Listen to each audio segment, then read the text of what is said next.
Welcome to the playlist of modern Chinese history. The first video is about the Opium War. China actually has a really long history, but we will start from the Opium War since it was considered as the beginning of modern Chinese history. So, a bit of background before the Opium War. At that time, the British was having sort of a trade deficit. They bought a lot of things from China, like porcelain, silk, tea, and especially tea because British people really love tea. But Chinese people didn't buy much from them, so British people weren't very happy about it. So that was what happening in Britain. Meanwhile, in China, it was the period of Qing Dynasty, and China at the time had their own systems, one of which is called the tribute system. So this system managed the relations between China and foreign countries. But this system is very different with the common international trade because it assumed that China was more superior to all other nations. Um, because at the time China was enjoying their prosperity. At the time, China was ruled by Emperor Qianlong, and they had a big population. People were happy. They hadn't had any internal war for years, and they were self-sufficient as they had a steady supply of silver. A part of the tribute system, China had another system called the Canton system.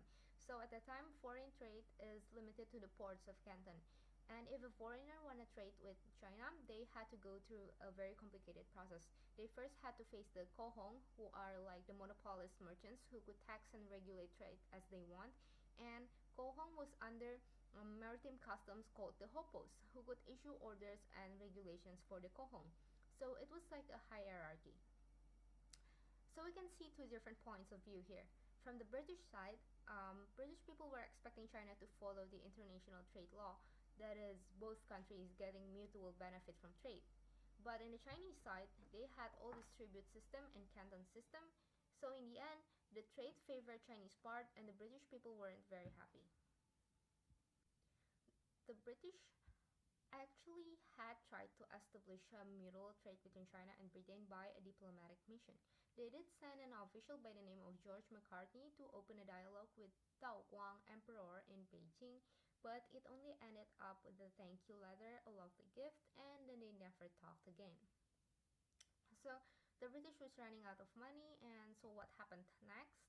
Here comes the opium. The Britain grew poppies in India, converted them to opium, and then sold them to Canton. Soon after, there was like a crazy addiction everywhere all over China, and we can see from the map of China, here's Canton right here.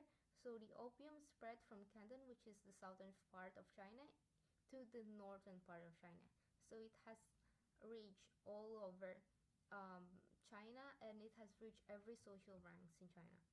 So it was pretty bad, and it gave impacts to the economy because when people get addicted, they become less productive, and yeah, it affected the culture as well, and so on. So people may argue that the British people were very cruel to do this, but this was only true to some extent because the people who smuggled the opium and carried them deep into the mainland were actually Chinese people themselves. Every stage of the trade need a help from the insiders or local people.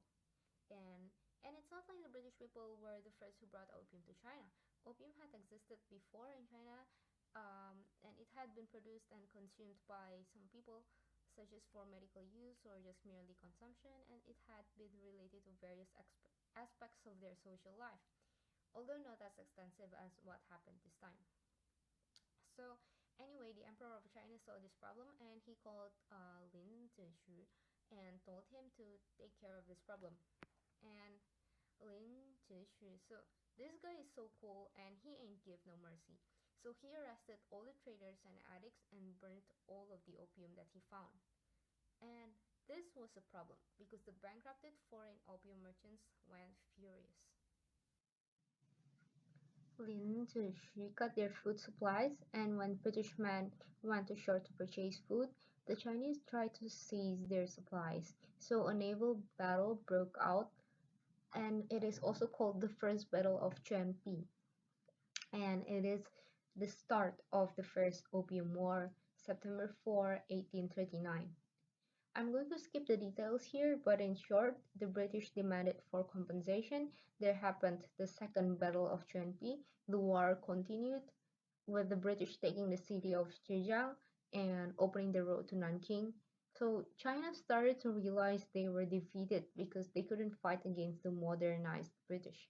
So in the end, China and Britain did a negotiation, and here was the result. So we can see here the result very much favored British side. No benefit to Chinese even when they have lost a lot of money for the war. And hence this was called the unequal treaties. And another popular term was China's century of humiliation. Details of the war can be found in the internet, but what we want to see here is what are the aftermaths. What are the impacts of the Opium War to China and globally? For China itself, it opens a whole new perspective. The emperor, who previously didn't pay much attention to nations outside of China, began to change his mind.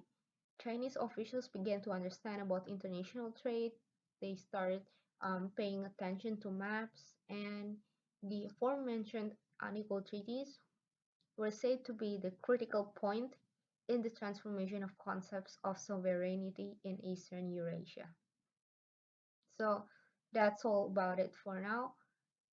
Please feel free to give any feedbacks or comments and subscribe to see the next video. Thank you.